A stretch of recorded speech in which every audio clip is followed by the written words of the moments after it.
estatales financiadas y no sé qué, o algún rollo ahí que no entiendo ahorita, que no veo. No siento que tengan el orden para hacerlo, no sé. Pero No, fuera de eso... no. O sea, sí lo van a intentar, lo podrían intentar, que el suelo lo ponga el gobierno federal, pero no tienen lana para nada. Entonces, ¿cómo van a urbanizar? Sí. Ahora, ¿ves a mucho nuevo jugador en este rollo?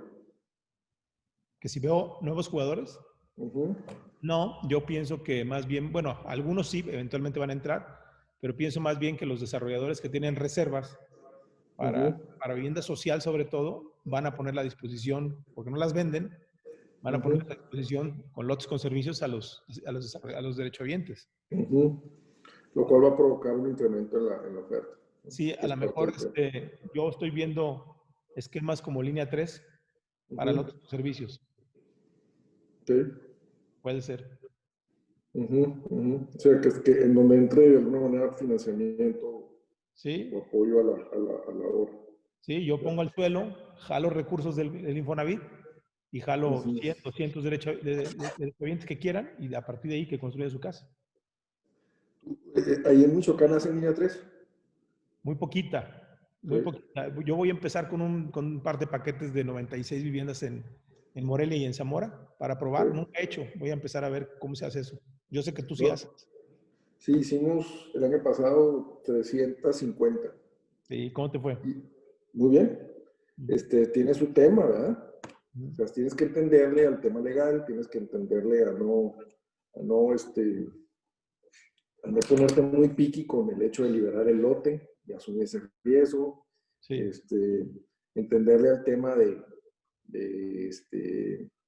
que la firma de la escritura es el día 1, pero realmente vas a venir reflejados los flujos de entrada en varios pagos en 6 meses, cosa que es al revés de cómo lo ves, pero también tú vas a avanzar la obra al mismo tiempo que van los pagos, ¿no? Esa parte es diferente, ¿no? Ahorita, cosa interna, ¿no? Firmamos muchas entre octubre. ¿Ya Lic o qué? ¿Cuántos van? Sí, Lic. ¿Ya? Sí, por favor. Órale, dale. Ok. Ya quedamos. Perfecto, muy bien. Pues muy buen día. Tengan todos ustedes, sean bienvenidos a nuestra primer webinar del año, la cual se denomina La economía en México y el mundo para el 2021. Queremos agradecer la presencia del licenciado Gonzalo Méndez Dávalos, presidente nacional de Canadevi, que nos acompaña el día de hoy, así como también a todos nuestros afiliados, consejeros y proveedores, quienes nos honran con su presencia. Para dar inicio, cedo la palabra al presidente delegacional, el licenciado Marcos Salazar, para que nos brinde un mensaje y nos comparta información de gran interés. Adelante, licenciado. Muy buenos días, tengan todos. Espero estén todos muy bien, hayan pasado dentro de las circunstancias pues, días muy contentos con sus familias. Espero también que ante este inicio tan acelerado de noticias y desafortunadamente algunas noticias de estas no muy favorables en cuanto a las estadísticas de salud, pues no tengan personas cercanas a su círculo, ya sea en su familia, ya sea sus vecinos, amigos y obviamente de sus colaboradores en sus empresas. Y si es así, pues que estas personas se recuperen y que pronto tengamos acceso a esta tan esperada vacuna o solución y que también la cepa esta que aparentemente ha tomado algo de acelere aquí regionalmente, pues pierda también fuerza. Hay que cuidarnos mucho y estar conscientes de que pues va a continuar algunas semanas de frío y eso aparentemente no ayuda mucho en la combinación. Espero también que sus negocios hayan cerrado con mejores resultados de como los esperábamos a principios de año, es justo lo que voy a ahorita comentar. y pues también que tengan un año exitoso, ¿no? Por otro lado, doy la bienvenida a Gonzalo Méndez, presidente de Canadell. Muchas gracias por acompañarnos, Gonzalo. Esta sesión de inicio de año es importante porque de alguna manera vamos a tener a un economista pues que le entiende bien y nos va a platicar un poco de cómo ve las cosas. Yo ya lo escuché hace días pasados, participaba una vez a la semana ahí en el noticiero de Imagen. Y Rodolfo, la verdad es que tiene una visión muy atinada de los riesgos y de las perspectivas. Es un economista muy conservador.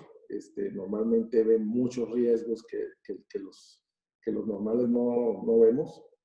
Y ahora lo veo optimista, lo cual ante el escenario que vemos todos, pues me llama mucho la atención. Bienvenido, Gonzalo. Muchas gracias, Marco. Te agradezco mucho. Muy buenos días a todos. Me da mucho gusto estar con ustedes hoy en Nuevo León. También, igual que Marco, por supuesto que les deseamos que sea un año que, por supuesto, mucho mejor que el que estamos dejando atrás, que tengamos, sobre todo, salud para ustedes y para sus familias. Y estoy seguro que si contamos con esa bendición de tener salud, podremos alcanzar nuestras metas. Yo veo también un año complejo, no será un año diferente al 2020, sin embargo, seguro estamos preparados para salir adelante. Muchas gracias por la invitación, Marco. Mario, yo quisiera platicarles, antes de que empecemos con la presentación de Rodolfo Navarrete, director de Estrategia y Análisis de Vector, comentar algo sobre lo que ha pasado en el año. Si puedes darle a la siguiente, Ramiro, por favor. Pues en el famoso año del COVID tuvimos una situación, un fenómeno que modificó todo, ¿verdad? Realmente nos preparó esta noticia y esta situación en marzo más o menos, que ya lo sentimos aquí localmente para un año catastrófico, y nos agarró con un bajo nivel de oferta a nivel general, a nivel nacional, cosa que ya conocemos todos. Y eso nos llevó también a que desafortunadamente pues, lo primero que ocurriera fuera que pues, la autoridad suspendiera las actividades de muchas industrias, incluidas las obras, las pedreras, etcétera, todo lo que ya conocemos. Y luego nos avisan también que van a cerrar las oficinas de gobierno, que incluye registro público, catastro, etcétera, ¿no? Como reacción a esto, pues todos estábamos muy inquietos, recortamos gastos, obras, tratamos de cuidar nuestra caja, pero pues a todos nos agarró con una expectativa un poco mejor que la del 2019, como que la del 2019 fue un año, primer año de gobierno, del gobierno federal que entraba, en donde pues, se dieron algunas expectativas y hechos que nos preocuparon y a lo mejor la oferta no se incrementó, sino que se disminuyó, ¿no? Algunos mensajes que nosotros vimos como industria como medio confusos o no muy consistentes. Luego después se convirtieron consistentes, ¿no? De lo que veía el gobierno entrante. Y entonces en el 20 pensamos incrementar la oferta y nos llega la pandemia, ¿no? El mercado reaccionó sorpresivamente de manera positiva desde abril. Llegamos a un acuerdo aquí en Nuevo León con el gobierno del estado, la Dirección General del Infonavit nos apoyó de una forma tremenda y empezaron a darse las cosas, ¿no? Y lo que concluimos algunos que platicamos es que ante el mensaje del gobierno federal y estatal de quédate en casa, pues algunos derechohabientes nos reaccionaron que no me puedo quedar en casa si no tengo una, ¿no? Prefiero quedarme con casa sin chamba que sin chamba sin casa, ¿no? Un poco muy simplista mi conclusión, pero fue algo del tono de lo que estuvimos viendo. La que sigue, Ramiro, por favor. La vivienda fue muy defensiva este año. Sin duda, un punto muy importante fue el impulso del Infonavit. Como saben, Nuevo León será el 1, 2 o 3 de los estados en donde el porcentaje de la economía formal es más alto, y eso trae por consecuencia que el Infonavit sea tan importante, ¿no? Somos el número 1 a nivel nacional en créditos desplazados por el Infonavit desde hace como 18 años. Y la verdad es que el Infonavit a nivel nacional y a nivel regional, sin duda, tuvo una reacción muy, muy, muy positiva, muy echada para adelante, sorprendentemente echada para adelante. Yo la verdad es que reconozco que el Infonavit fue un catalizador muy, muy relevante para la industria de la vivienda en el 2020, ¿no? Logramos un acuerdo, como comenté, con el Infonavit, en donde se nos permitió trabajar sin certificado de libertad de gravamen, así como fue, con una serie de acuerdos. Fue complicado el arreglo, pero fue muy ágil, porque nos entendimos luego, ¿no? Entonces, y eso fue determinante. El retraso del cambio bimestral, la tolerancia al pago, el producto Unamos Crédito que había salido en febrero, la línea 3, que pues, de alguna manera nunca se suspendió y estuvo activa para los que participamos en eso. Y luego vino también el tema de la reforma del Infonavit, que de alguna manera teníamos muchas inquietudes o expectativas. Y la verdad de las cosas es que ahorita Gonzalo nos va a dar su punto de vista rato, pero yo creo que es algo hasta, puede resultar muy positivo para la oferta y para la industria de la vivienda, ¿no? Los desarrolladores implementamos los protocolos que trabajamos. De hecho, le sugerimos y le entregamos al gobierno del estado unos protocolos muy, muy desarrollados, muy, muy bien pensados, muy bien trabajados, que ellos utilizaron para otras industrias inclusive. Se determinó finalmente la industria como esencial después de una serie de confusiones y mañaneras y acá y allá, pero al final del día se determinó como esencial, lo cual también ayudó mucho. La industria de la banca también creo que reaccionó muy rápido y no titubeó mucho en lo general hacia todas las industrias y hacia la economía, lo cual fue muy bueno. Y esto no fue la excepción en el caso de la vivienda, ¿no? El crédito individual fue muy apoyado por la banca. Los refinanciamientos a nosotros desarrolladores también fue bastante atinado. Por lo menos en buena parte de la industria. Esa es la retroalimentación que yo traigo, ¿no? Y también coincidió con que el impacto del desempleo en Nuevo León o la pérdida de empleos pues fue bastante menor de lo que hubiéramos esperado, ¿no? Se llegaron a perder 85,000 empleos en su pico y cerramos el año con 10,000, 8,000 empleos perdidos, ¿no? O sea, prácticamente muy poco para el tamaño de la economía de Nuevo León y para lo que se vislumbraba. La que sigue, Ramiro, por favor. El tema de colocación de créditos, la que sigue. Más o menos para que vean cómo se fue comportando la colocación de créditos a nivel estatal y tanto en el caso de la vivienda nueva y vivienda usada. La vivienda usada tuvo un golpe importante. De entrada, es mucho menos relevante ¿cómo se llama? Que la vivienda nueva acá en Nuevo León, pero aparte el acuerdo con Infonavit no incluía la vivienda usada, entonces pues por eso también tuvo un golpe, por lo cual para la vivienda nueva fue algo positivo, ¿no? La que sigue, ¿no? A nivel anual prácticamente tuvimos un decremento, si quieren verlo así, en el caso de la vivienda nueva del 1.7 de las unidades de crédito, que si aquí metemos el efecto de la cartera y la inflación, pues realmente como cartera y como tamaño en montos de crédito, pues, sin duda fue positivo, ¿no? No tengo el dato todavía de la cartera, pero pues seguramente estará un 2%, 3% positivo, ¿no? Contra 1.7 de unidades, lo cual también es muy positivo, considerando que todas las industrias pues, han tenido descalabros importantes, ¿no? La vivienda usada también se recuperó al final y realmente no hay un movimiento negativo. La que sigue. Más o menos por cajón salarial, cómo fueron los movimientos de año a año, los últimos 3 años. También, si bien En los últimos 3 años, en unidades andamos abajo, pues considerando el efecto de este año. Pues la verdad es que la perspectiva no es tan mala. Y también tomando en cuenta el tema de la oferta, que ahorita vamos a ver, que sigue. Los créditos financiados por municipio, digo que toda esta información se las mandamos con mucho gusto, ¿no? En los últimos 3 años, aquí que incluye todo el tipo de créditos, ¿no? Tanto usadas como vivienda nueva. Me imagino que es todos los hipotecarios, ¿no, Ramiro? Incluye también línea 3 y demás, ¿no? Asumo yo eso.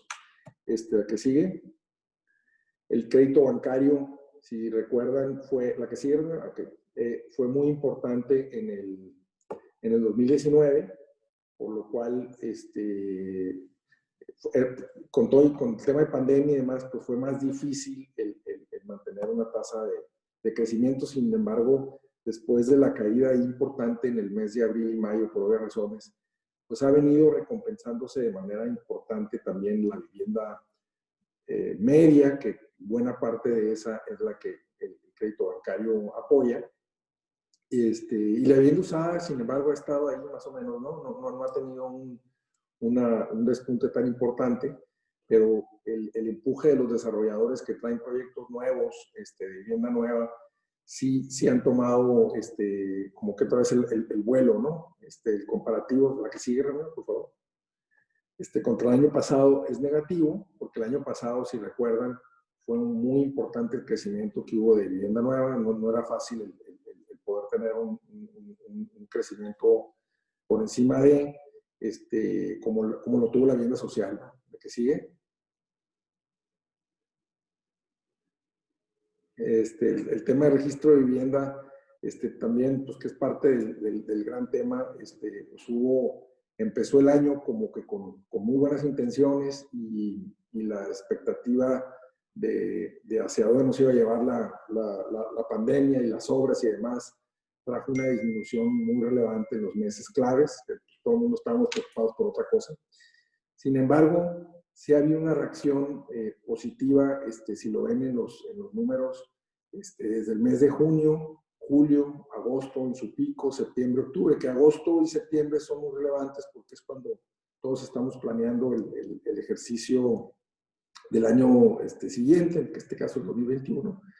Entonces, yo creo que la señal es positiva de cómo la industria está viendo una oportunidad, ¿no? Ante el comportamiento del derechohabiente, ¿no? Que sigue. Básicamente, en el caso del registro de vivienda, pues ha habido un incremento, como comentamos, entre el 19 y el 20, de 4.973 viviendas, la que sigue.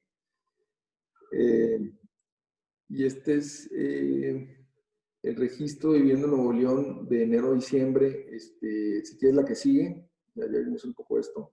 Esta para mí es bien relevante, que siempre la trato de dar seguimiento, y es la relación de la demanda potencial contra la oferta registrada última. Esta oferta registrada última del mes de enero fue de 31.787 viviendas, y digamos que el efecto que se ve del 19 al 20 en la demanda potencial, que seguramente no es en empleos en neto, sino es el desperfilamiento o la falta de continuidad de algunos. La anterior, por favor. Es de 381,000. La relación entre una y otra pues, está en los niveles más bajos, ¿no? Del 8%, ¿no? Que es un poco el tema de la oferta que comentamos, ¿no? Hay una gran oportunidad para ciertos segmentos de cajones salariales para nuestra industria. Y este comportamiento que hubo de parte del gobierno pues ha sido muy positivo. ¿La que sigue? Así que ya vamos a ir muy rápido, Ramiro, ¿no? El tema de la producción de vivienda pues se ha incrementado. Échale si quieres, porque ya va a ser hora. Si quieres, dale. El tema de los empleos, como saben, pues ya se ven en clara recuperación a nivel estatal. De la cantidad más importante, pues ya está en 1.600.000.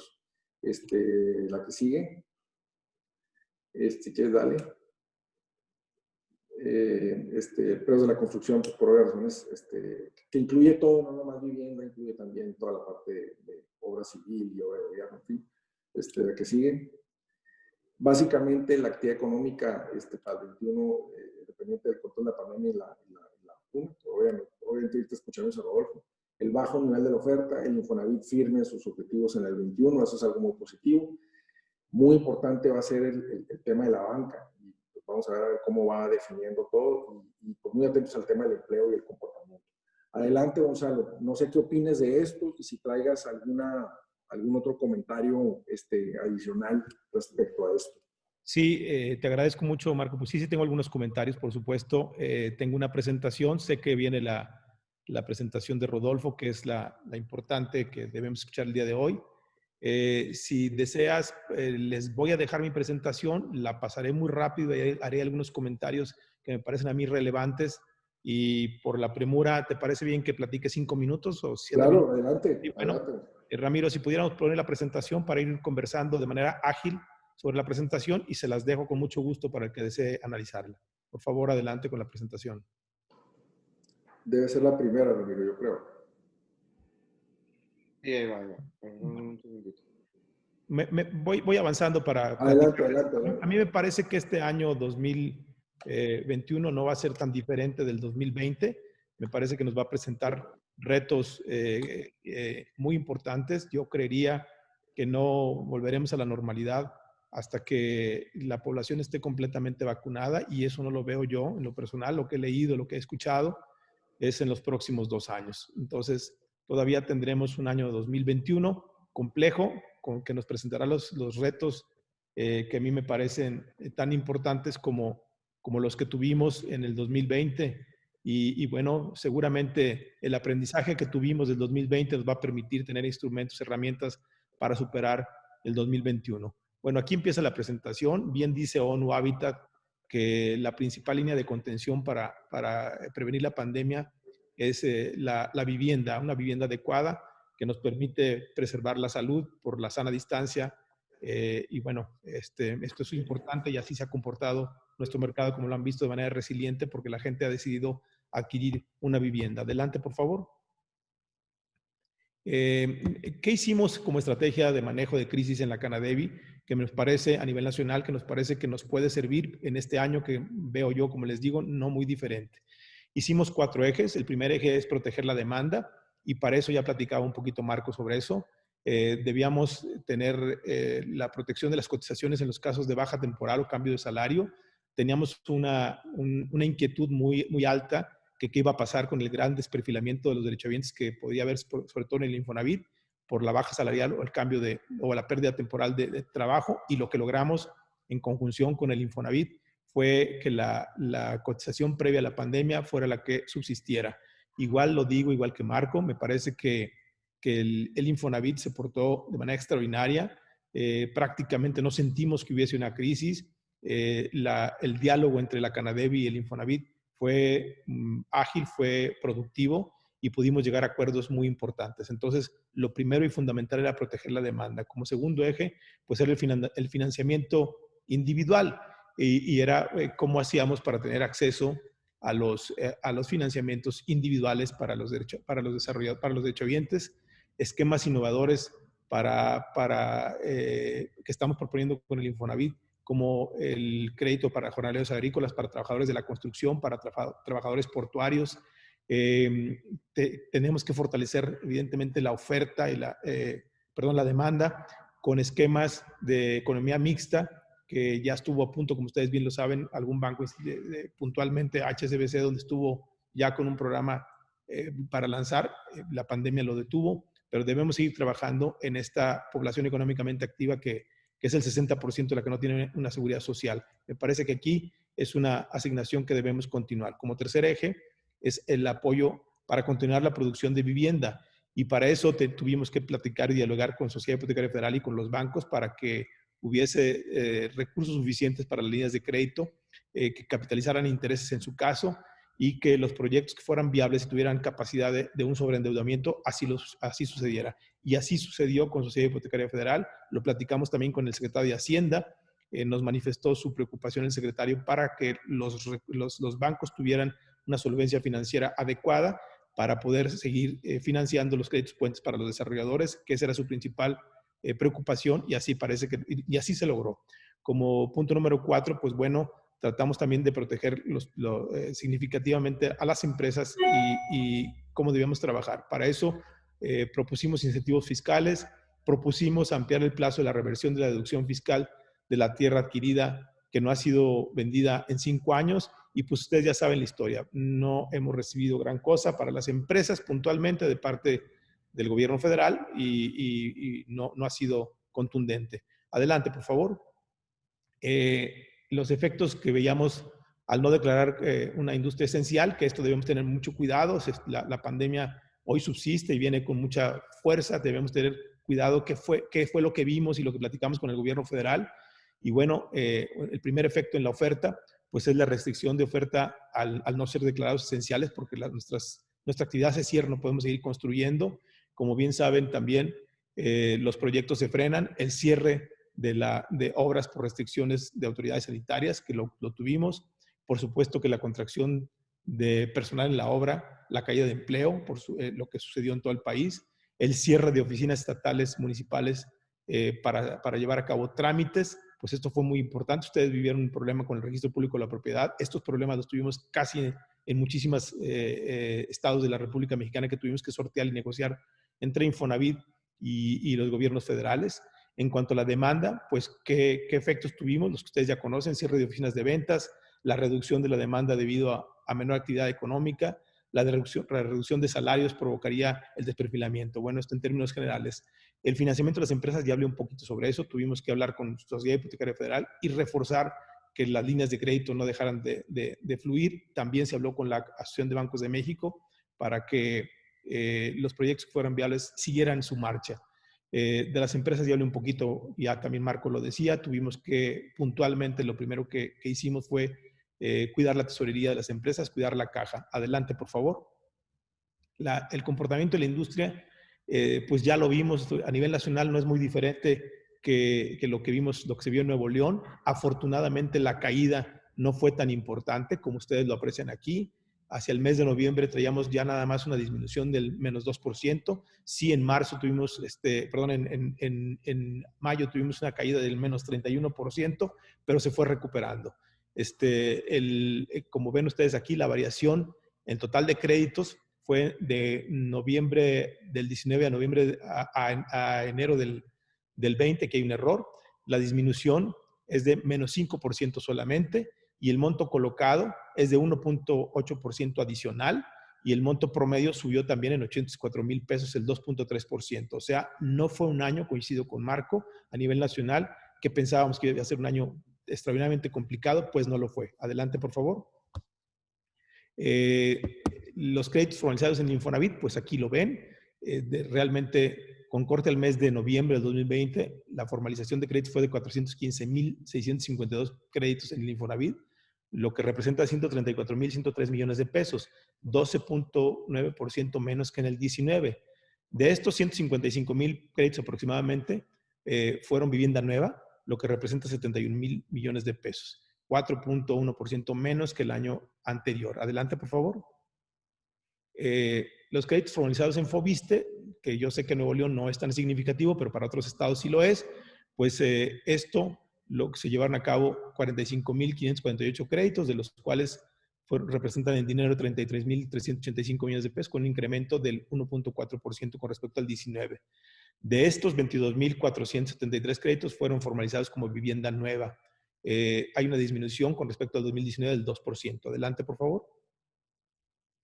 Los créditos formalizados con la banca, con información al mes de noviembre de 2020 a nivel nacional, se han formalizado 228,887 créditos, que representan 175,713 millones de pesos, 9% más. Esto es muy significativo que el año 2019. Si bien las cifras de colocación en número de viviendas es menor, según el dato que tengo, de aproximadamente un 9% en colocación de vivienda año contra año, en pesos fue mayor. Adelante, por favor. Al cierre de 2020, la oferta de vivienda, ya lo decía Marco, de acuerdo a los datos del Registro Único de la Vivienda, se produjeron 157,802 viviendas, 12.9% menos que en el 2019. Adelante, por favor. ¿Qué factores estructurales debemos corregir para agilizar la producción de vivienda? Bueno, ya los conocen muchos de estos: agilizar los DTUs, digitalizar la verificación de obra, actualizar los instrumentos de planeación estatales y municipales, modernizar los registros públicos de la propiedad, alinear las políticas de verificación de obra con las leyes locales y mejorar la mejora regulatoria para trámites en la autorización de desarrollos habitacionales. Adelante, por favor. En corto plazo, ¿cuáles son los impulsores más importantes? Bueno, el primero que detectamos es la utilización del saldo de la subcuenta de vivienda. Ya decía, aquí quisiera detenerme un minuto para decir, ¿cómo vemos la reforma a la ley del Infonavit desde la Cámara desde la Canadevi? ¿Nosotros cómo la vemos? Bueno, pues la vemos muy bien. Vemos que va a ser una reforma que lo más importante en este momento es la instrumentación. Esto se va a llevar a cabo en el seno del Consejo de Administración del Infonavit y luego pasará a la Asamblea para ser autorizado. Para esto, la Canadevi va a estar trabajando de manera muy activa, de manera puntual, para que haya una muy buena instrumentación y esto venga a fortalecer el mercado hipotecario como lo pensamos. ¿Por qué lo va a fortalecer? Bueno, porque se va a poder utilizar esas 44 millones de subcuentas no activas desde el Infonavit, que ya sabemos que hay aproximadamente 1 millón de subcuentas con promedio de 120,000 pesos que va a ser susceptible de hacer desarrollo de créditos mancomunados o cofinanciados entre el Infonavit y la banca. Se piensa que el primer año se puedan financiar alrededor de entre 30 a 80,000 créditos con la banca y el Infonavit, con precio promedio de la vivienda de entre 800 a 1,200,000 pesos. Entonces aquí hay un gran mercado para la vivienda media con este tipo de créditos. También los segundos, terceros y cuartos créditos van a poder ser susceptibles de hacerse desde el Infonavit si se han pagado el crédito inmediato anterior. También el mercado para lotes con servicios o terrenos urbanizados va a iniciar, como ustedes lo saben. Ahí va a ser muy importante la instrumentación y creo que esto vendrá a fortalecer el mercado inmobiliario en beneficio de los derechohabientes, pero también con una oportunidad para los desarrolladores. Como segundo punto, el nuevo performance de crédito, menor tasa, mayor plazo. Esto es montos máximos de crédito, también se va a llevar a cabo. Esto nos parece muy importante desde el Infonavit. Y por último, los recursos financieros para impulsar nuevos proyectos con Sociedad Hipotecaria Federal y la banca, pues esos son los impulsores de corto plazo. Adelante, por favor. El mercado potencial, pues ya lo conocemos: 17.5 millones de derechohabientes sin crédito del Infonavit y 5.3 millones de no afiliados sin esquemas financieros. Aquí hay que trabajar muy fuerte con la banca y con Sociedad Hipotecaria Federal para generar un esquema para no afiliados, que ya estamos trabajando en ello junto con la Secretaría de Hacienda y Crédito Público. Adelante, por favor. Bueno, aquí se los dejo. Ustedes conocen muy bien el mercado potencial. Esta gráfica es por demás que la platique, pero ustedes se las dejaré. Adelante, por favor. La proyección de Canadevi para 2021 en unidades totales, el número de viviendas, pensamos que podemos colocar un poco más que en el 2020, pensamos que puede ser 230,000 unidades y esto nos deja pensar. ¿Por qué? Por lo que acabo de decir. El nuevo esquema de Infonavit que acabo de comentar sobre las subcuentas no activas nos va a venir a impulsar, y esquemas también los montos máximos de crédito que se va a modificar también será de esta manera. Y bueno, también pienso que nuestro mercado o nuestra actividad y nuestra industria se ha comportado de manera resiliente y creo que en este año pasará lo mismo, se verá consolidado. Adelante, por favor. Bueno, con esto termino. Me parece que me fui un poco rápido, pero les dejo la presentación. Me dio mucho gusto estar con ustedes. Y Marco, pues yo creo que debemos dar paso a la conferencia magistral. Les agradezco y les mando un abrazo y les deseo salud para todos. Muchas gracias, Gonzalo. Muchísimas gracias por tus comentarios, creo que fueron muy importantes así para tener el escenario nacional. Por otro lado, bienvenido, Rodolfo. Buenos días. Un gusto tenerte con nosotros. Rodolfo, pues lo conozco de hace muchos años por Vector, y Rodolfo Navarrete Vargas es el director de análisis y estrategia de Vector Casa de Bolsa, y sin duda para mí uno de los analistas o directores de análisis pues con una visión mucho más integral y global, y sobre todo con una perspectiva pues muy analítica, muy crítica. Normalmente cada vez que escucho a Rodolfo veo algunos panoramas que no vislumbraba, entonces me trae mucha luz la visión de Rodolfo. Entonces, bienvenido, Rodolfo, me da mucho gusto saludarte y adelante. Gracias por la presentación. Gracias a todos ustedes por la atención. Bueno, lo que voy a hacer es plantear qué es lo que estamos viendo acá en Vector Casa de Bolsa sobre la perspectiva económica mundial y nacional para este año. En la presentación que ustedes, que les hice llegar y que vamos a ver en algunos segundos, lo relevante es básicamente la perspectiva que hay en términos internacionales. No sé si pueden poner la presentación, no la estoy viendo todavía.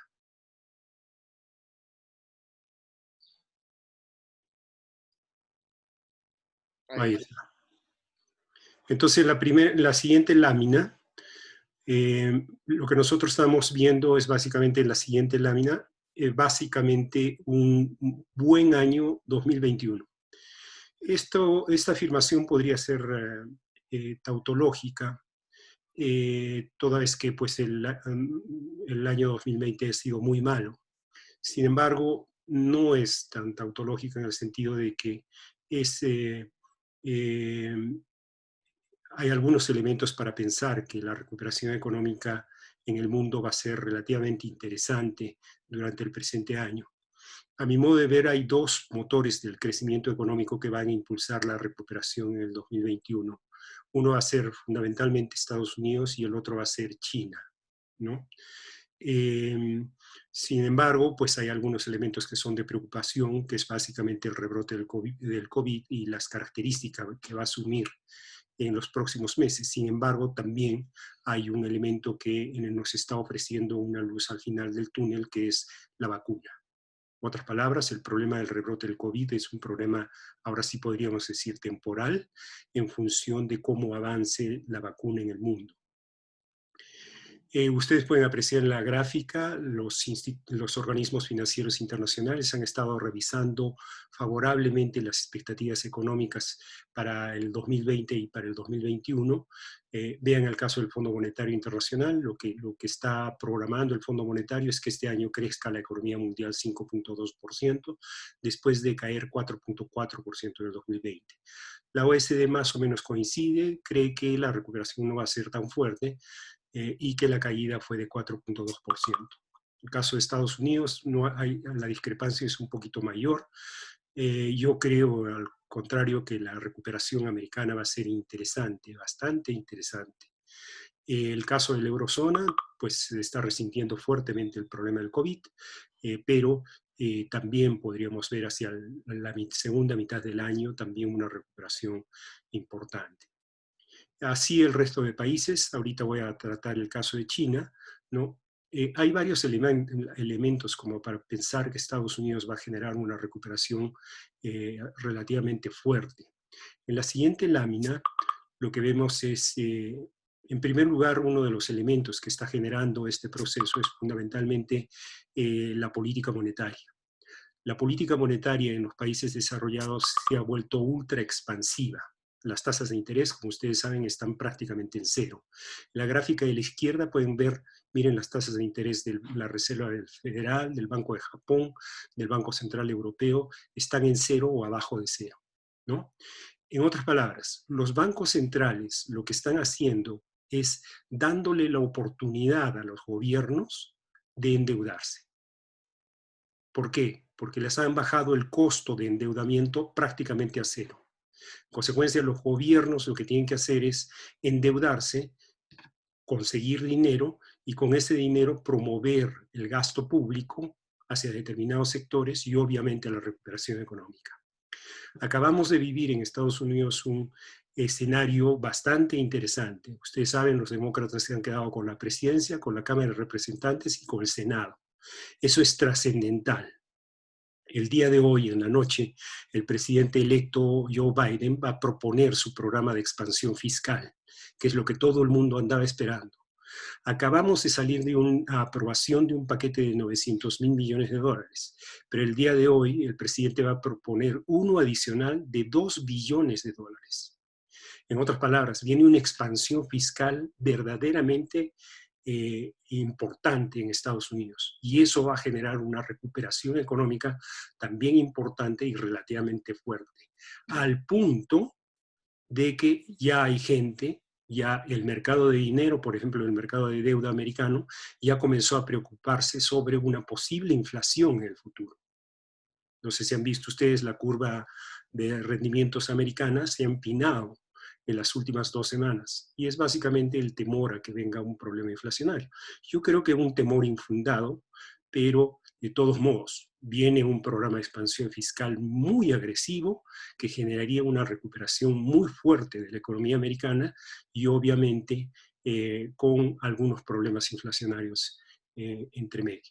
¿Qué están haciendo los bancos centrales? Como ya no pueden bajar las tasas de interés porque están en cero, lo que están haciendo ahora es el famoso quantitative easing. Quantitative easing es simplemente la maquinita, ¿no? Entonces, ¿qué están haciendo? Están creando dinero para poder comprar bonos de todo tipo. Y ustedes ven en la gráfica del sector cómo reactivaron la maquinita a partir de esa línea punteada vertical, ¿no? Y están comprando más activos financieros. Eso con el objeto de que la curva esté también hacia abajo. El programa de apoyo fiscal también ha sido importante en el mundo. En Estados Unidos, sin contabilizar los 900.000 millones, tenían 3 billones 700.000 de programa fiscal. Ahora le van a meter como 3 millones más. Entonces estaríamos hablando de 7 billones. Una inyección de dinero espectacular, ¿no? Consecuencia, sí vamos a ver una expansión económica interesante en Estados Unidos, sobre todo en la segunda parte del año, ¿no? Lo que está generando hoy día, por ejemplo, salieron las cifras del empleo, salieron muy mal en Estados Unidos y ha generado reacciones también, pero es natural, es el COVID que está, el rebrote del COVID que ha paralizado algunas actividades, pero dense cuenta que es una cosa temporal, porque las vacunas siguen saliendo, hay 230 y tantas vacunas, ¿no? Más o menos como no me acuerdo, como 60, 70 vacunas ya están probándose con la gente, ¿no? Faltan todavía otras, pero poco a poco vamos a ver una cantidad bastante grande de vacunas y vamos a ver también que la luz al final del túnel cada vez se va a hacer más grande. La siguiente lámina, lo que vemos, este es el otro elemento importante. En la primera lámina ustedes veían que China va a crecer este año en más o menos arriba del 8%. Pero hay que tener en cuenta que el único país que no cayó en el 2020 fue China. Según las estimaciones, China creció por arriba del 2% en el 2020 y se espera que en el 2021 crezca arriba del 8%. Es un crecimiento extraordinario, ¿no? Pero más extraordinario si ustedes ven estas gráficas. Hoy día China ya es la primera potencia mundial, al menos en términos de producción. Ven el PIB de China ya superó al PIB americano, y con este accidente que ha habido en el comportamiento económico, que es el COVID, ¿no? El PIB americano se ha echado para abajo y inicia otra vez el proceso de crecimiento, pero ahí abajo. En cambio, el de China siguió avanzando y no solo sigue avanzando, sino que está acelerando su proceso de recuperación económica. Por tanto, vean ese distanciamiento, vean el spread que hay entre el comportamiento del PIB de China contra el PIB americano, ¿no? Y en la gráfica de la derecha es la participación del PIB de China y el de Estados Unidos en el PIB mundial, y como pueden apreciar, pues la tendencia del PIB americano es a la baja, en tanto que el de China es a la alza. Todavía no ha encontrado un límite. En consecuencia, seguirá avanzando. ¿Qué ha pasado? El gobierno de Donald Trump en realidad ha sido muy negativo para la perspectiva económica americana. ¿Por qué? Porque mientras Donald Trump lo que hacía es aplicaba una política de aislamiento de Estados Unidos a nivel mundial, los chinos lo que estaban haciendo es todo lo contrario. En el mes de noviembre firmaron el Tratado de Libre Comercio más grande del mundo. En el mes de diciembre firmaron un acuerdo con la Unión Europea para liberalizar las inversiones europeas en China. Y en octubre aprobaron un programa que se llama el Desarrollo Dual, que permite la coexistencia de la promoción del crecimiento económico a través de las exportaciones, pero también a través del mercado interno. Aparentemente eso es contradictorio. Normalmente, para lograr una competitividad en el mercado internacional, los salarios tienen que ser bajos, ¿no? Pero los chinos han resuelto este problema con la productividad. Lo que van a hacer es incrementar fuertemente la productividad para poder aumentar los salarios. ¿Y cómo van a aumentar la productividad? Lo van a hacer a través de cambios tecnológicos. China tiene programado para el 2030 ser el líder mundial al menos en 10 sectores tecnológicos de punta. En consecuencia, eso elevaría la productividad y permitiría incrementar los salarios en China para desarrollar su mercado interno de manera importante. La siguiente lámina, lo que vemos es el comportamiento de la inflación. La inflación todavía está baja en todo el mundo. Vean el caso de Japón y el caso de Europa, están viviendo deflación. En Europa la inflación anual ya lleva como 3 o 4 meses, está en menos 0.3%. En el caso de Estados Unidos es un poquito más preocupante, aunque la inflación todavía está baja. La inflación está en 1.2%, avanzó a 1.4% en el mes de diciembre, ¿no? Pero dense cuenta que el objetivo de la inflación en Estados Unidos es 2%. Todavía falta para eso. ¿Por qué la gente está preocupada, sobre todo la gente que está en mercado de deuda en Estados Unidos, sobre la inflación? Porque creen que este crecimiento tan fuerte en algún momento va a generar un sobrecalentamiento. Y es posible que genere el sobrecalentamiento. Sin embargo, hay una nota acá que es muy importante. Acuérdense que el FED cambió su diseño de política monetaria. Antes guiaba la política monetaria en función del objetivo de la inflación. Si la inflación llegaba a 2%, entonces el FED comenzaba a mover sus instrumentos para aumentar la tasa de interés y frenar la expansión económica. ¿Ya? Ahora eso lo cambió y ahora ya no es el objetivo 2%. Ahora lo que es el objetivo es el promedio de la inflación en un periodo determinado tiene que ser 2%. Si inflación hasta el mes de noviembre estuvo en 1,2, ahora aumentó a 1,4. Miren lo que tiene que suceder para que el promedio sea 2%. En otras palabras, el FED está dispuesto a aceptar inflaciones relativamente altas, superiores al 2%, con el objeto de lograr ese promedio del 2%. En otras palabras, en algunos momentos habrá haber inflación de 3% sin que el FED mueva la tasa de interés. Entonces, a eso me refería cuando decía que el mercado está sobrereaccionando, ¿no? No están tomando, puede venir un proceso inflacionario, pero eso no quiere decir como se decía antes, eso no quiere decir que el FED vaya a aumentar la tasa de interés. ¿Por qué? Porque lo he hecho bien claro. Voy a ser más permisivo con la inflación. Voy a dejar que suba la inflación. ¿Por qué? Porque mi objetivo es una inflación promedio de 2%. Consecuencia, si hay periodos en que la inflación está abajo del 2%, necesariamente tendrán que haber periodos en donde esté arriba del 3% para lograr el promedio del 2%. Las inflaciones subyacentes también están relativamente abajo, de tal modo que en el corto plazo no representan una preocupación, aunque los del mercado de dinero están preocupados. Yo creo que innecesariamente. En la siguiente lámina, ahora sí vemos el caso de México. Este es el contexto en el que nos estamos desenvolviendo nosotros. En primer lugar, lo que tendría que afirmar es que la recuperación económica mexicana está siendo mejor de lo que se esperaba. La primera lámina, ustedes pueden apreciar ahí, esas líneas punteadas, esas 3 líneas punteadas, son los escenarios que planteó el Banco de México hasta antes de la publicación del último informe trimestral que fue en noviembre. Entonces lo que decía es que la economía se podría desarrollar en 3 escenarios. El escenario B, tipo B, el tipo B profunda y el tipo U, ¿no? Entonces ahí tiene las 3 líneas punteadas. Bueno, no sucedió así. No sucedió así.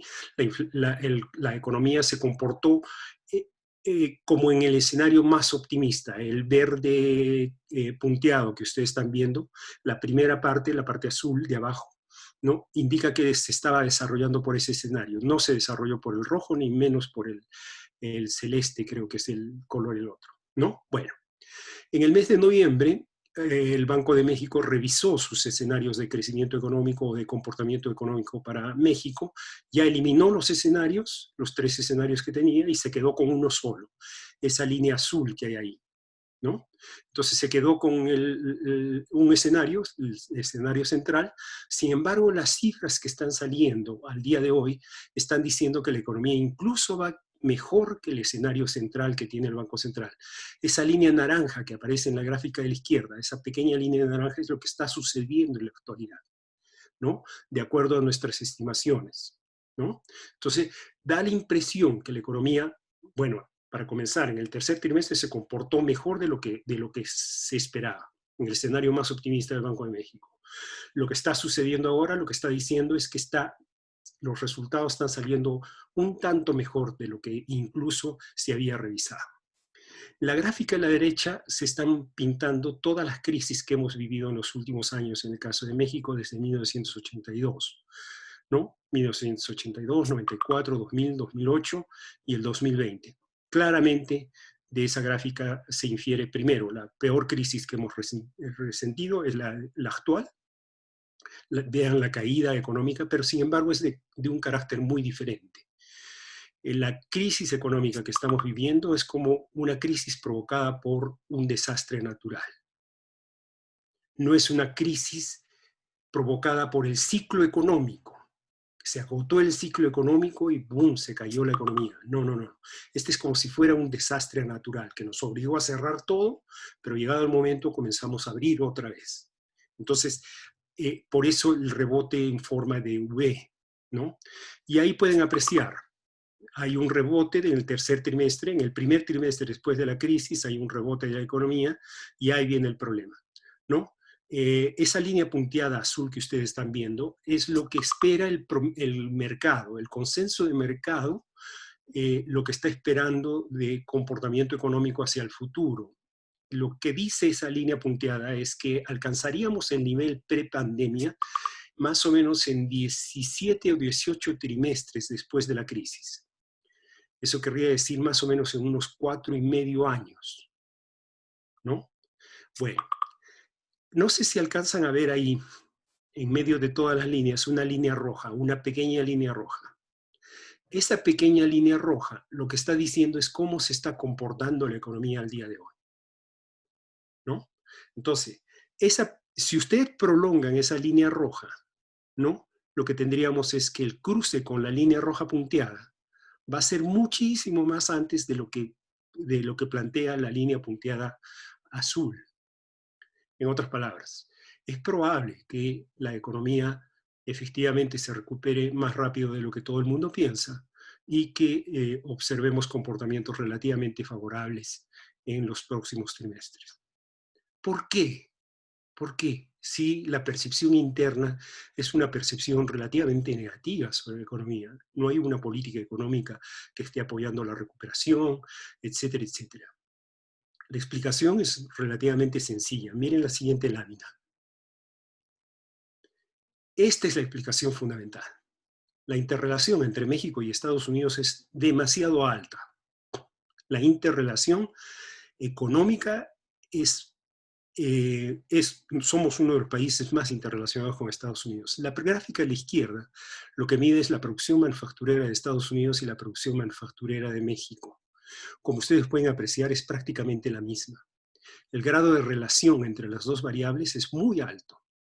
Lo único que quiere decir esa gráfica es que la producción manufacturera mexicana depende casi enteramente de la producción manufacturera americana, ¿no?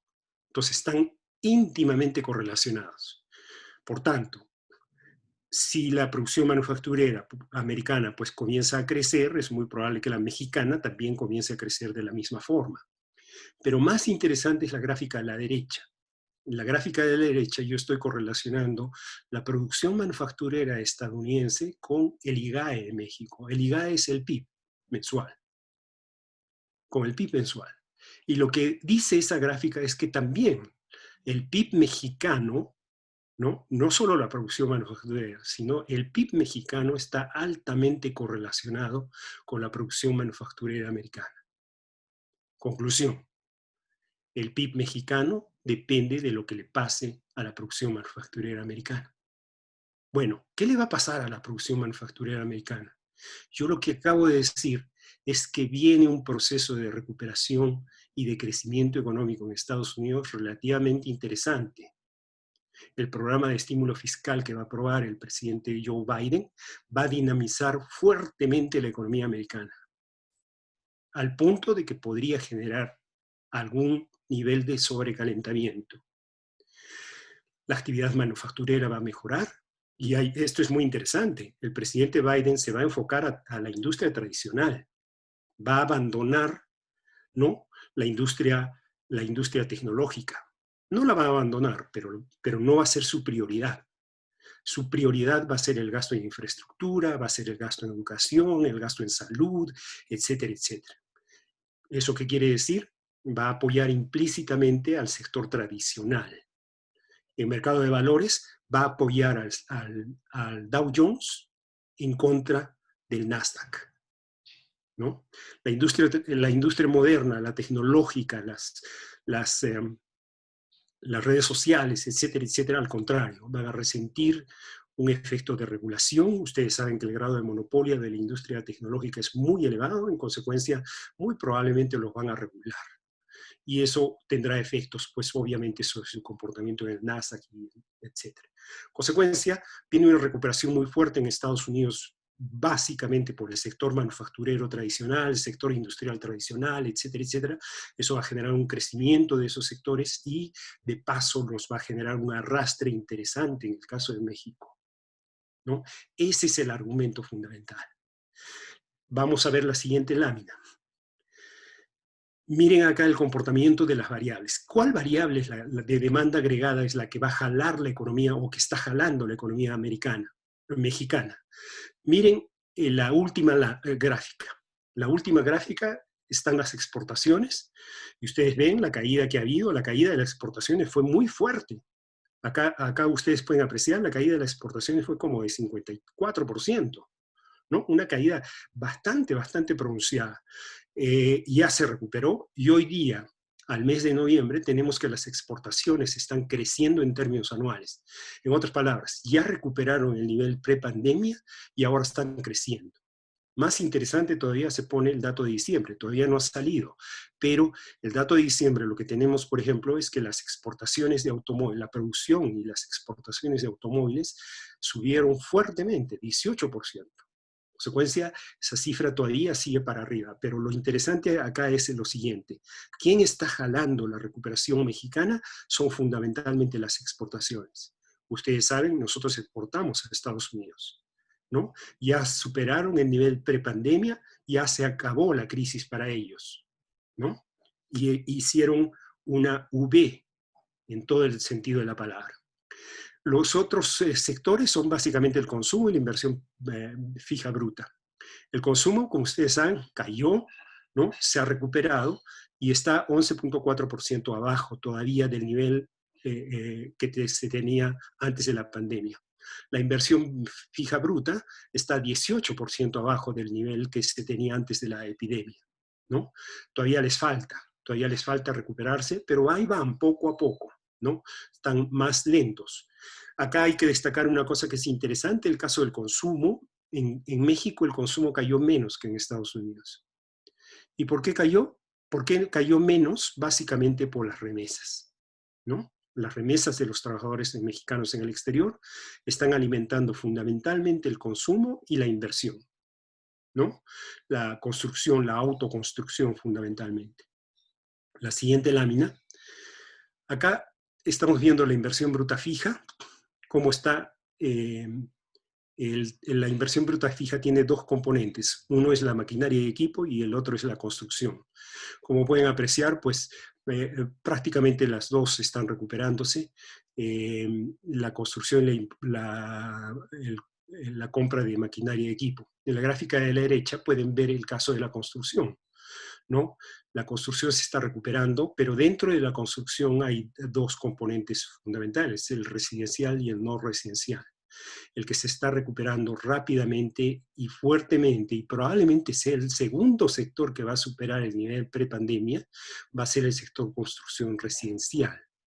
El sector construcción no residencial, como pueden apreciar esa línea naranja en la gráfica a la derecha, pues va lentamente, ¿no? Llegado el momento tendrá que subir, pero todavía no estamos viendo la recuperación es más lenta que el resto de los sectores. La siguiente lámina. ¿Y qué pasa con la política económica en México? ¿No? Yo acabo de decir, la recuperación económica mexicana va a depender fundamentalmente de qué es lo que le pase a Estados Unidos. Yo espero que a Estados Unidos le vaya bien, en consecuencia va a arrastrar a México y a México le va a ir relativamente bien. Pero bueno, ¿y la política económica mexicana? La política económica mexicana prácticamente no está haciendo nada. Es muy tímida. Es muy tímida, la política fiscal es prácticamente inexistente y la razón es relativamente fácil de entender. Vean la gráfica a la izquierda, la deuda pública como porcentaje del PIB ha subido desde el 2019 al 2020 en 10 puntos porcentuales, ¿no? Estábamos en 44%, 45%, subió a 55%. Entonces, pero dense cuenta que un incremento tan fuerte en la deuda pública es producto fundamentalmente de que el PIB cayó, o sea, esta relación deuda sobre PIB baja, en consecuencia la fracción pues se incrementa. En segundo lugar, el otro elemento es que ante una caída del PIB la captación tributaria pues obviamente disminuye. Y en tercer lugar, la deuda externa ante una depreciación del tipo de cambio es necesario endeudarse más en pesos para poder comprar dólares para poder pagar la deuda externa. Entonces, esos son los tres factores que explican este incremento tan fuerte en la relación deuda-PIB. Pero en realidad esa no es la razón por qué el gobierno mexicano no está aplicando una política fiscal expansiva. La razón es la gráfica de la derecha, ¿no? Es más, esta relación o esta gráfica de la izquierda no es correcta. Todo el mundo trabaja con que cómo es la relación deuda-PIB. En otras palabras, relaciona stock con flujo, ¿no? Y esa no es una relación correcta. La relación correcta tiene que ser flujo con flujo. Y en la gráfica de la derecha nosotros estamos haciendo la relación flujo con flujo. Y ahí es la relación entre el costo financiero de la deuda pública contra el PIB, ¿no? ¿Cuánto le cuesta al gobierno, ¿no?, la deuda pública anualmente? ¿Y cuánto es el PIB anual? Y ustedes pueden apreciar esa línea roja punteada, ¿no? Lo que está mostrando es que el costo financiero de la deuda pública en México es el más elevado entre muchos países, sobre todo de América Latina, ¿no? Consecuencia, ahí viene el problema. Este es el verdadero problema que explica por qué el gobierno no está apoyando a las empresas, a las familias, etcétera, etcétera. Porque le cuesta mucho endeudarse. ¿Por qué Estados Unidos lo está haciendo? ¿Por qué Chile lo hace? ¿Por qué Perú lo hace? ¿Por qué Europa lo hace? Por una sencilla razón, porque el costo del endeudamiento de esos países es cero. En Estados Unidos la tasa de interés a la que se endeuda el gobierno es cero, en Europa es negativa, en Japón es negativa, en Chile es 0.5%, en Perú es 0.25%, en México es 4.25%. Conclusión, el gobierno no se va a endeudar a una tasa tan elevada. ¿Por qué? Porque generaría una crisis de deuda, ¿no? Entonces, esta es la verdadera razón por la cual no están apoyando financieramente a familias y empresas.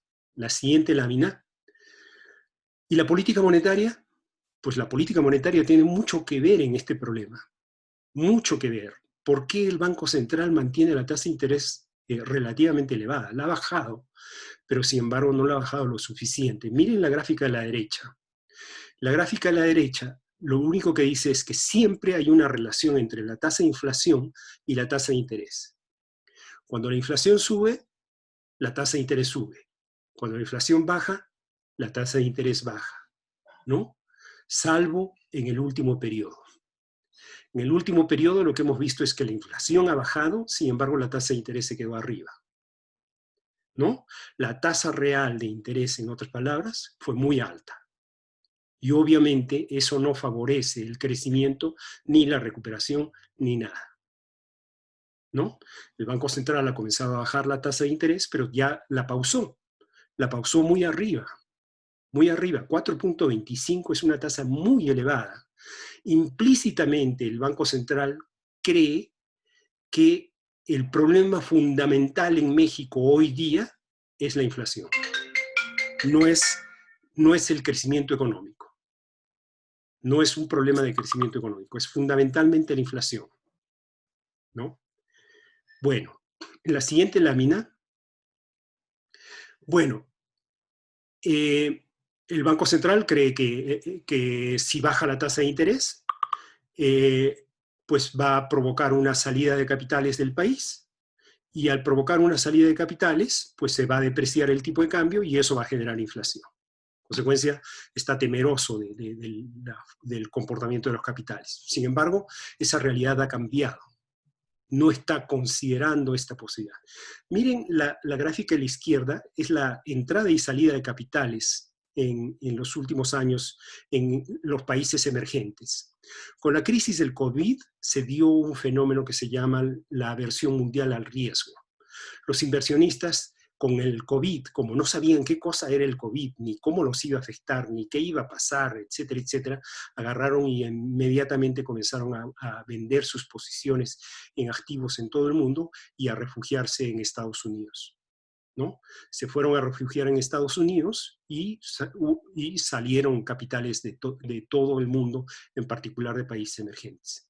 Ustedes pueden apreciar ahí la línea punteada, prácticamente se aproximó a los $100.000 millones de salida de capitales. Ahí se mantuvo un buen rato y a partir más o menos como de agosto, septiembre, comenzó otra vez a retornar sin que esté entrando capitales en términos netos, pero poco a poco ha comenzado a retornar el capital hacia países emergentes. La gráfica de la derecha es la salida de capitales que se observó en el mercado de bonos mexicano, muy fuerte desde la crisis del COVID, ¿no?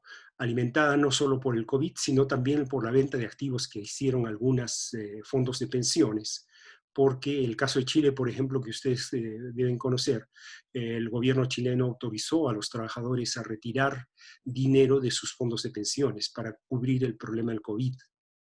Pero al retirar ese dinero obviamente estaba invertido y gran parte de ese dinero estaba invertido en bonos mexicanos. En consecuencia, las CIEFORES chilenas tuvieron que vender la posición en bonos mexicanos.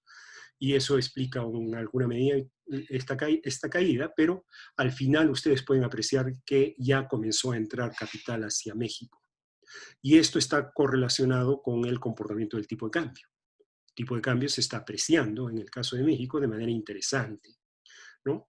La siguiente lámina, ¿qué se está dando en México? Se está dando una cosa que no se había dado, ¿no? Ustedes saben, nos bajaron la calificación, bajaron a Pemex, le quitaron el grado de inversión con el problema del COVID, ¿no? Sin embargo, hace poco, en el mes de noviembre, 2 calificadoras ratificaron la calificación soberana de México. ¿Qué es lo que está pasando hoy día en México? Lo que está sucediendo es una cosa muy interesante. El Banco Central ha pausado la tasa de interés en 4.25, la ha dejado ahí parada. Sin embargo, el riesgo mexicano está bajando, poco a poco, ¿no? Está bajando el riesgo mexicano, ¿no? Y la prueba más clara de que está bajando el riesgo mexicano es que Fitch y Standard & Poor's ratificaron la calificación en noviembre, ¿no? Nos dieron más o menos de 12 a 18 meses para hacer algo. Pero acá lo interesante es lo siguiente. Hay una combinación interesante entre tasa de interés alta y riesgo bajando, ¿no? Eso es muy atractivo para los inversionistas. Y eso es justamente lo que explica la entrada de capitales a México y la apreciación del tipo de cambio. Este fenómeno todavía va a durar. Hay una combinación acá entre 2 factores. Por un lado, el resto del mundo, sobre todo Estados Unidos, está expulsando capitales. Y por el otro lado, lo que estamos viendo es países como México que están atrayendo capitales. Conclusión, las monedas pues se están apreciando. ¿Por qué Estados Unidos está expulsando capitales? Por varias cosas. En primer lugar, la cantidad de dinero es cada vez mayor, Yo acabo de decir, el FED está creando dinero a lo loco. Y en segundo lugar, el programa fiscal del presidente Biden va a generar una creación de dinero también impresionante. Esa creación de dinero no puede invertirse en el mercado de bonos americano. ¿Por qué? Porque la tasa de interés es cero. En consecuencia, eso obliga a los inversionistas a buscar activos con mayores riesgos. Y activos riesgosos quiere decir la bolsa o países emergentes. Entonces, los inversionistas están saliendo con esa cantidad inconmensurable de dinero que tienen, están saliendo y están buscando entrar a las bolsas y entrar a países emergentes. ¿Eso qué provoca? La apreciación cambiaria de los países emergentes. Conclusión, el peso mexicano pues se ha apreciado y seguirá apreciándose. La siguiente lámina, lo que vemos es la inflación en México terminó bastante bien, terminó en 3.15%, el objetivo es 3%. Banco Central pausó, no se dio cuenta que la inflación estaba en 3.15%, pero lo único que está generando es un atractivo de inversión a México que va a apreciar más el tipo de cambio. Miren el problema que se está generando. Está apreciando el tipo de cambio cuando la variable que nos está generando la recuperación son las exportaciones. Entonces, acá, en algún momento las exportaciones van a resentir el efecto de la apreciación cambiaria y van a dejar de crecer, ¿no? En otras palabras, se está provocando en alguna medida pues, un alentamiento si es que no se corrige todo esto. La inflación se ha comportado de manera interesante. Vean la gráfica de la derecha, hay unos productos que suben y hay otros productos que bajan. Básicamente sube el precio de las mercancías. El COVID lo que ha generado es un incremento de precio de mercancías, pero también ha generado una caída en el precio de los servicios, ¿no? El promedio está determinando una inflación ahí medio volátil, alrededor del 3.5%, un poquito abajo, ¿no? Al final terminó en 3.15. La siguiente lámina. La tasa de interés, como ustedes saben, pues la tasa de interés se mantuvo en 4.25. Nosotros creemos que este año la tasa de interés va a bajar todavía un poco más, probablemente a 3.75, para llevarla a un nivel de tasa real cero, ¿no? Y creemos que la tasa la va a dejar sin cambios por un tiempo. En Estados Unidos el FED dijo, yo voy a dejar la tasa de interés sin cambios hasta finales del 2023. ¿No? Eso ha comenzado a ser cuestionado, pero no creo que cambien de idea, ¿no? Pero en el caso de México, el Banco Central mexicano no se atreve a decir hasta cuándo va a dejar la tasa de interés ahí abajo, pero de acuerdo a las expectativas de los economistas, podría quedarse hasta finales del 22, ¿no? Eso va a depender de cómo se comporta la inflación. Y en la siguiente lámina, lo que tenemos es el comportamiento del tipo de cambio. Como les digo, la tendencia estructural del tipo de cambio es a la apreciación, ¿no? Asociada a la política monetaria de Estados Unidos y al déficit en cuenta corriente de Estados Unidos y a los elevados niveles de la tasa de interés interna con bajo riesgo y a una mejor recuperación mexicana. En consecuencia, veremos al tipo de cambio todavía apreciándose, ¿no? Probablemente abajo de los 19.50, aunque nosotros creemos que este año podría cerrar el tipo de cambio sobre ligeramente arriba de los 20, como 20.10, 20.20. ¿No? Pero vamos a ver gran parte del año tipo de cambio fluctuando abajo de 20 y yo diría sobre 19.50, por ahí, ¿no? Para posteriormente generar una pequeña depreciación. En la siguiente lámina, bueno, esto no creo que les importe mucho. ¿Qué es lo que estamos recomendando a nuestros clientes en todo esto? Es sobreponderar la inversión en renta variable en Estados Unidos, bajarla en Europa, aumentar en mercados emergentes, sobre todo en China. En México yo estaría entre neutral y sobreponderar. En renta fija, no invertir en renta fija americana, invertir en renta fija mexicana, sobre todo en UDI-bonos. Y en caso de divisas hay que comprar dólares. Y eso es fundamental, no sé si hay otra en la siguiente lámina, esto es fundamentalmente lo que quería comentarles. No sé si quieren preguntar o comentar algo. Rodolfo, yo tengo, bueno, primero que nada felicitarte por la presentación, creo que muy clara tus puntos. Hay varios comentarios que han puesto en el chat, pero sobre todo que me han mandado por acá. Uno importante tiene que ver con el tema de Estados Unidos en dos sentidos. Uno, dado tu comentario al tema de la migración, de la percepción de empresas relacionadas a la tecnología, ¿no? Hacia más economía old school, digamos, ¿no? Tanto de industria como de comercio, servicios, etcétera. Dada la concentración tan alta que hay ahorita de la valorización de 6 empresas, ¿no? Google, Apple, Facebook, Amazon, Tesla, bla, bla, bla, que representan casi la mitad del valor del mercado de Estados Unidos. Un cambio importante de esta perspectiva, ¿no crees que pueda provocar una turbulencia importante que afecte las monedas y a los mercados antes de que se migre de manera ordenada hacia los valores más justos de otro tipo de industrias? Esa es una pregunta. La otra pregunta tiene que ver con el efecto digamos, de la relación entre Estados Unidos y China y un nuevo mensaje que seguramente vendrá de Estados Unidos respecto al tema del trade. ¿Y cómo crees que esto vaya a repercutir en la economía de Estados Unidos y por consecuente en la mexicana? Ya. Sí, efectivamente va a haber un cambio en la dirección, un cambio en la composición del comportamiento del mercado de valores americano.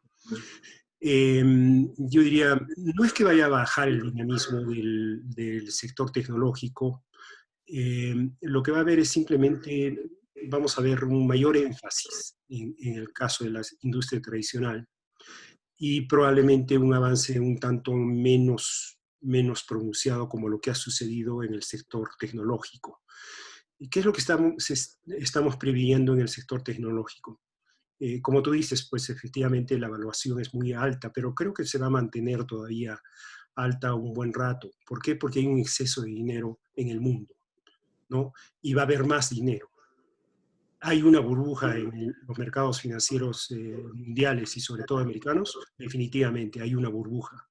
Estamos viviendo una burbuja.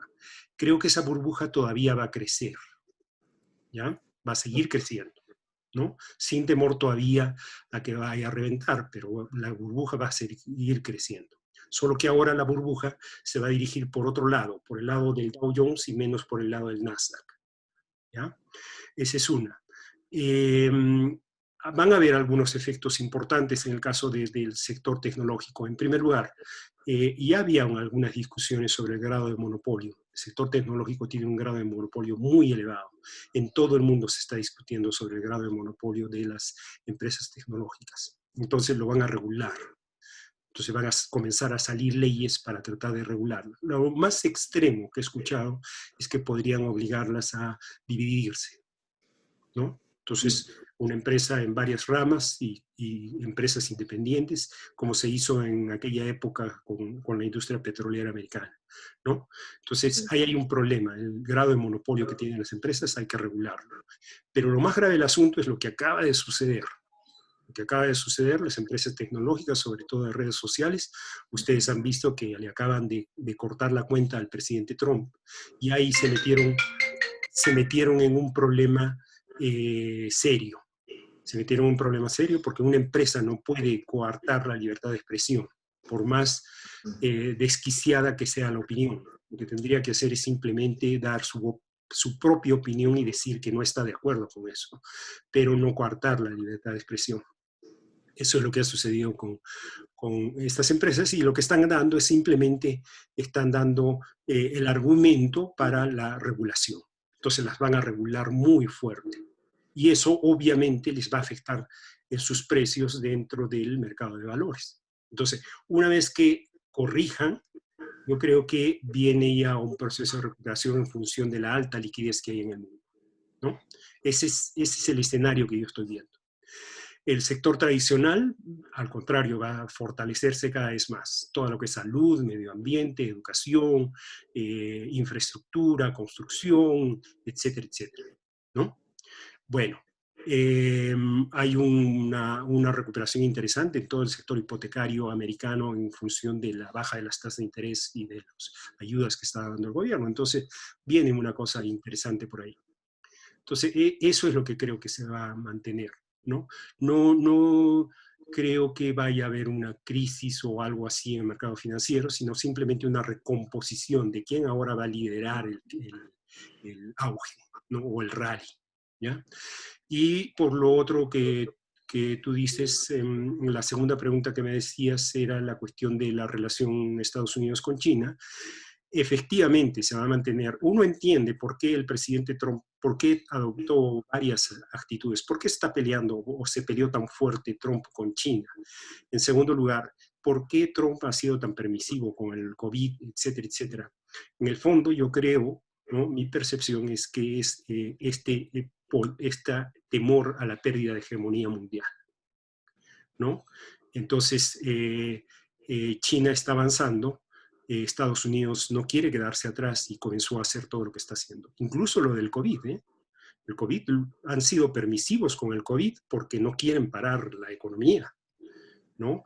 Porque una paralización de la economía efectivamente los tira para abajo y la ventaja china se amplía cada vez más, como han visto en la gráfica, ¿no? Hay una ampliación muy importante. Entonces, poco a poco China va a ser el hegemónico. Yo creo que ya perdieron, pero sobre todo con todas las actitudes del presidente Trump. Creo que el enfrentamiento, la tensión entre China y Estados Unidos va a seguir con mucha mayor razón, porque tanto Trump como Biden saben perfectamente cómo está la correlación de fuerzas en términos productivos entre los dos países. La tensión va a permanecer, solo que yo creo que mientras que Estados Unidos con Trump dio 1 o 2 pasos hacia atrás, China dio 1 o 2 pasos, o tal vez más adelante, ¿no? Entonces ahí viene el problema. La atención puede redirigirse hacia otros sectores o hacia otros temas. Creo que los temas que van a ser relevantes con Biden van a ser toda la cuestión de seguridad nacional, toda cuestión de propiedad intelectual, ¿no? Va a ser la cuestión de derechos humanos y la cuestión de medio ambiente. Los chinos también han avanzado en eso, ¿no? No creo que vaya a haber conflicto porque los chinos, por ejemplo, sus programas de medio ambiente los han adelantado. Entonces, no creo que haya mayor conflicto. Entonces, lo que vamos a ver es simplemente una regularización de las relaciones. Acá lo más importante, Estados Unidos lo primero que va a hacer es regularizar toda la relación que tiene con Europa, con sus aliados. El problema es si no es muy tarde. Como les acabo de decir, China acaba de firmar un acuerdo con la Unión Europea para liberalizar las inversiones europeas en China, ¿no? Entonces, eso se hizo sin consultar a Estados Unidos, ¿no? Estratégicamente y geopolíticamente, esas cosas no se hacen así nomás, ¿no? Pero bueno, pues se dio la oportunidad de que lo hicieran independientemente y los europeos aceptaron y ahí lo que tenemos es un ambiente. Entonces, la pugna va a ser más por el lado económico, pero no por el lado agresivo de la pugna, sino por el lado de la competencia, ¿no? Eso es lo que Bien. creo. Hay varios comentarios en relación al tema de México y yo lo redundaría en el tema de la confianza, ¿no? Un poco la percepción de algunos es que este año pasado coincidió en el tema central el efecto económico de la pandemia, ¿no? En todas las industrias, y sin duda también hay un elemento que es difícil ponderar, que tiene que ver con el tema de confianza a la inversión en México, derivado de ciertos mensajes que digamos que algunos consideran que ha ido en contra de algunos sectores económicos, ¿no? Y un impulso a ciertas obras que muchos consideran que no necesariamente van a tener un efecto multiplicador de creación de valor, que es muy subjetivo este comentario, ¿verdad? Pero, ¿cuál es tu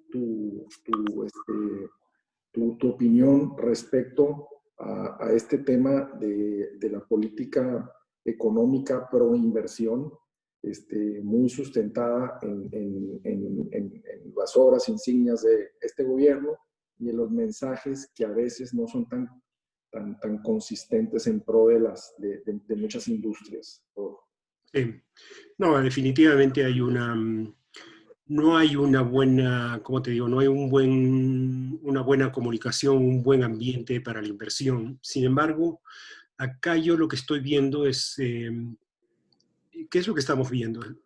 Básicamente lo siguiente, se me olvidó comentarles, la expectativa que nosotros tenemos de crecimiento económico para el 2021 es de 5.6%. El promedio de mercado está en 3.5%, ¿no? En otras palabras, va a ser una recuperación interesante. ¿Por qué? Por lo que acabo de decir. Si Estados Unidos va a generar un crecimiento económico muy fuerte, la economía mexicana tiene que ir atrás, no hay vuelta que darle, ¿ya? Entonces, para que suceda eso, pues acabamos de ratificar y firmar y aplicar el Tratado de Libre Comercio. En otras palabras, está liberalizada esa posibilidad. El Tratado de Libre Comercio tiene una gran ventaja. ¿Cuál es la ventaja? La ventaja es que fija las normas, ¿no? Las normas están fijadas por un tratado. En consecuencia, eso es lo que va a regir. Poco a poco, eso es lo que va a regir, ¿no? Lo que se diga internamente, se haga internamente, poco a poco va a dejar de tener relevancia. Lo que tiene relevancia es lo que está firmado en el Tratado de Libre Comercio. Bueno, y eso nos va a permitir crecer. Entonces nos vamos a seguir integrando en ese sentido. Mira lo que creo que yo va a pasar. Como ustedes pudieron ver ahí, poco a poco la economía va a comenzar a recuperarse y lo que va a generar es el famoso efecto del multiplicador acelerador. ¿Qué es lo que va a pasar? En la medida en que la economía comienza a crecer, el sector privado va a comenzar a entrar. Va a comenzar a entrar. ¿Qué es lo que está viendo? Lo que está viendo es recuperación. La economía está creciendo. Y en la medida que está creciendo, comienza entonces a entrar. Eso es lo que yo vería, independientemente de todo.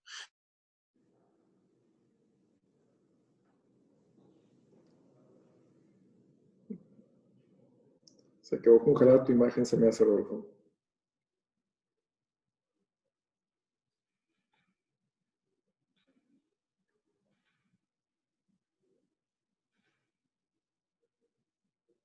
Se quedó congelado, ¿verdad? ¿O soy yo? No, sí, sí se congeló. Se le fue la señal. O no lo bloquearon, a lo mejor.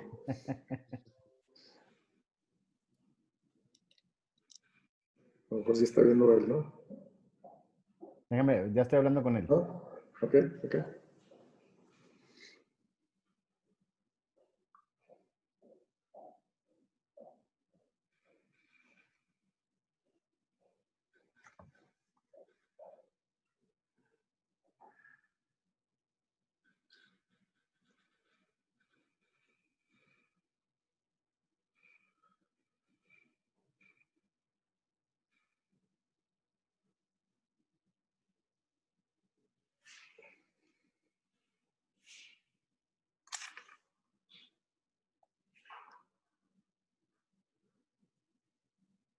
A ver si se puede conectar. Si pudo, Ramiro. Está teniendo un pequeño problemita, ahorita ya lo estamos resolviendo.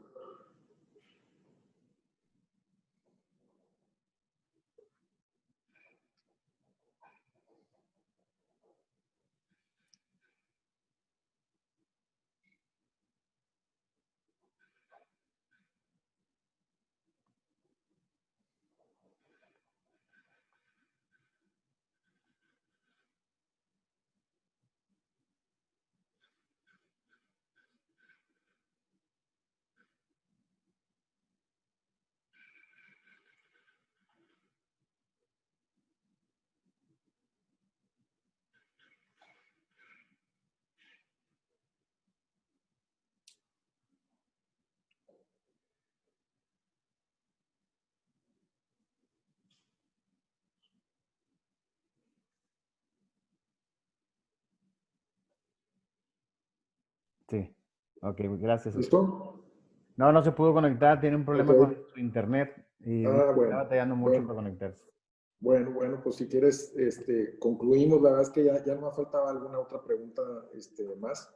Yo creo que pues ya escuchamos en buena medida una visión muy completa, tanto de cómo la ve Rodolfo hacia afuera y también el tema de la economía mexicana. También platicamos algo de la industria de la vivienda aquí en lo regional y Gonzalo también nos comentó mucho sobre cómo la ve a nivel nacional, ¿no? Creo que las perspectivas son positivas. Si estás de acuerdo, Gonzalo, los comentarios de Rodolfo aquí me dejan pues con mucho optimismo, ¿no? No lo comenté abiertamente, pero Rodolfo es un analista normalmente conservador y algunos lo tachan de pesimista. Y la verdad es que no escuché mucho pesimismo en la presentación, sino por el contrario, ve algunas oportunidades y todo tiene que ver con esta coyuntura de Estados Unidos y cómo dependemos de los Estados Unidos, ¿no? Entonces yo creo que es algo bueno.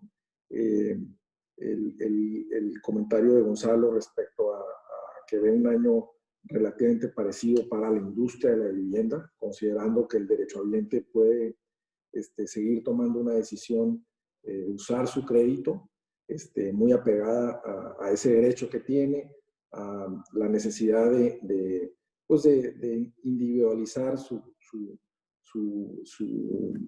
hogar y su familia, tener su privacidad y cuidarse por el tema de salud, pandemia y demás. Y aparte, pues un sentimiento así como de valorización de su crédito, ¿no? Y de usarlo y de tener su casa y de tener su patrimonio, darle a su familia algo seguro, ¿no? Eso es un poco lo que vemos en general. No sé si tienes algún otro comentario, Gonzalo, adicional. Gracias, Marco, por agradecer a ti y a toda Canadevi. Me parece que estuvimos presentes en una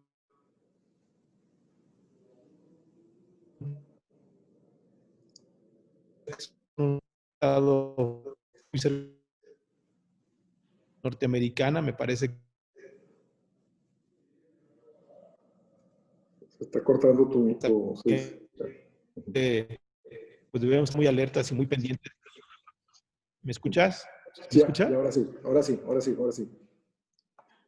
Ya, perfecto, nomás decía que seguramente veo cosas positivas para Nuevo León por lo ligado que está la economía norteamericana, espero que también para el país entero, y debemos estar muy atentos a lo que pase con esta contingencia sanitaria para reaccionar de manera positiva y prevenir lo que ya hemos aprendido desde el 2020, para que este 2021 también estemos muy atentos y proactivos con las Fonavis.